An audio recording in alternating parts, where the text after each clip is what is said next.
देखिए, भारतीय जनता पार्टी की हालत खराब है। आपके पास सारी एजेंसी हैं, आप ऐसी बोल रहे हो तो सारी एजेंसी से आप कार्रवाई क्यों नहीं करते? तो कोई बात कह नहीं रहा, बिला वजह दूसरों पर इल्जाम कर रहे हैं, तो ये खुद दिखा रहा है कि आप बौखला गए। तो अंबानी अडानी का नाम लिया प्रधानमंत्री जी ने, तो प्रधानमंत्री जी उनके यहाँ सीबीआई भेजे ना, रेड कराए ना उनके यहाँ। केजरीवाल साहब के आने के बाद एक नई ऊर्जा इंडिया गठबंधन को मिली है। आज हमारे साथ हैं सीनियर कांग्रेस लीडर पूर्व विधायक इमरान मसूद जी, जो हाल ही में लौटे हैं रायबरेली का चुनाव प्रचार करके। उनसे बात करेंगे। इमरान जी, आपका स्वागत है। जी शुक्रिया। इमरान भाई, आप रायबरेली से लौटे हैं, लगातार प्रचार में है, क्या लग रहा है आपको इस बार वहाँ का माहौल? देखिए, भारतीय जनता पार्टी की हालत खराब है और जिस प्रकार से भारतीय जनता पार्टी के नेता बयानबाजी कर रहे हैं और जिस स्तर की बयानबाजी हो रही है, वो स्तर अपने आप में बता रहा है कि इनके अंदर बौखलाहट बहुत ज़्यादा आ गई है। ये कुछ भी बोले जा रहे हैं, कोई तथ्यहीन बातें बोल रहे हैं और बड़े नेताओं के मुंह से इस प्रकार की बात सुनकर जो सत्ता चला रहे हो, ऐसी बातें कर रहे हैं जैसे वो जिनका कोई आधार ही नहीं है। आपके पास सारी एजेंसी हैं, आप ऐसी बोल रहे हो तो सारी एजेंसी से आप कार्रवाई क्यों नहीं करते? अगर प्रधानमंत्री जी को कोई गाड़ने की बात कह रहा है तो उसको प्रधानमंत्री जी क्यों नहीं गाड़ देते? आपके पास तो सारा कुछ तंत्र है। ऐसी बातें आप बोल रहे हो कि मुझे मारने की कौन कामना कर रहा है? किसी ने बात की है? वो हजारों साल जिए, हम तो चाहते हैं हजारों साल जिए। राजनीतिक प्रतिद्वंद्विता का मतलब कभी किसी भी सूरत में ही नहीं हो सकता है कि हम किसी के बारे में इस प्रकार के कोई बात कर नहीं रहा, आप बिला वजह बात कर रहे हैं। तो कोई बात कह नहीं रहा, बिला वजह दूसरों पर इल्जाम कर रहे हैं, तो ये खुद दिखा रहा है कि आप बौखला गए।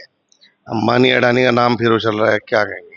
तो अंबानी अडानी का नाम लिया प्रधानमंत्री जी ने, तो प्रधानमंत्री जी उनके यहाँ सीबीआई भेजे ना, रेड कराए ना उनके यहाँ रेड कराएं, सीबीआई भेजें, ईडी भेजें। लेकिन ईडी सीबीआई नहीं भेजेंगे, सिर्फ भाषण में नाम लेकर के गुमराह करने की कोशिश करेंगे। राहुल गांधी ने तो एक दिन से लेकर आज तक रोज कह रहे हैं, रोज, कोई दिन ऐसा नहीं जो अंबानी और अडानी के लिए ना कहते हो। आपने सारे संसाधन तो अंबानी अडानी को बेच दिए। जो चीजें बना करके 70 साल में कांग्रेस ने खड़ी करी थी, आपने सबका सौदा कर दिया और आप उसके बाद कह रहे हो। और अगर आपको इतना आपकी अंतरात्मा जाग गई है कि मैंने गलत किया है, तो आप अपनी अंतरात्मा की आवाज के ऊपर क्यों नहीं वहां पर ईडी और सीबीआई भेज दीजिए? आप अपनी अंतरात्मा को जगाइए, ईडी और सीबीआई को भेजिए और जांच कराइए अंबानी की भी अडानी की भी। अरविंद केजरीवाल को कल बेल मिल गई, इंटरिम बेल मिली है, कितना असर रहेगा? निश्चित रूप से असर रहेगा। जिस आदमी के पास कोई सबूत नहीं है, जिस आदमी से कोई 1 रुपए की रिकवरी नहीं है, उसे जेल में डाल दिया।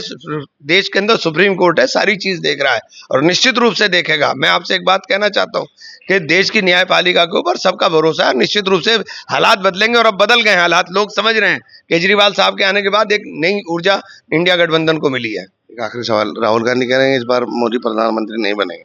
तो राहुल जी ने तो जो आज तक कहा है वो सच ही हुआ है। जो राहुल जी ने कहा है वो सच तो हुआ है। मोदी जी के हालात देख लीजिए ना, मोदी जी के हालात क्या हो रहे हैं। तो ये थे इमरान मसूद जी, कह रहे हैं कि इस बार बदलाव होगा।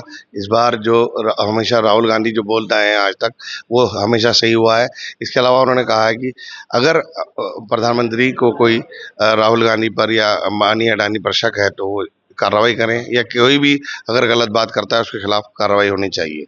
श्रेष्ठ यूपी के लिए सहारनपुर से सैयद मशकूर। उत्तर प्रदेश की हर खबर से अपडेट रहने के लिए श्रेष्ठ यूपी को करें सब्सक्राइब, बेल आइकन दबाएं और देखते रहें श्रेष्ठ यूपी।